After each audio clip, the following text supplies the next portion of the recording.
सुस्वागतम सुस्वागतम सुस्वागतम। पाहुण्यांचे या ठिकाणी स्वागत होत आहे।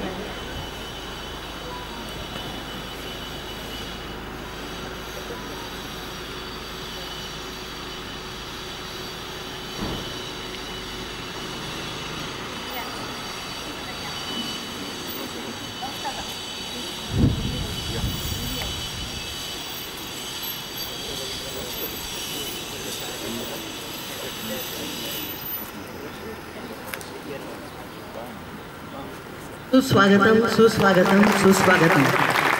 समर्थ व्याख्यानमाला पुष्प सार्वे उमटण्यासाठी येत आहेत डॉक्टर सौ नमिता पारितोष कोह, आनंदवन हास्य क्लब व कपिल अखिला क्लब हाऊस यांच्या संयुक्त विद्यमाने आयोजित केलेलं हे व्याख्यान आहे सोनेरी मुकुटाचा काटेरी प्रवास। आजच्या आपल्या या कार्यक्रमाच्या प्रमुख पाहुण्या डॉक्टर सौ नमिता पारितोष कोह व सर्व उपस्थितांचं स्वागत करून आपण आज या कार्यक्रमाला सुरुवात करीत आहोत। तर कार्यक्रमाचं प्रास्ताविक करण्यासाठी मी सौ अलका मांगले यांना विनंती करते की त्यांनी प्रास्ताविक करावे।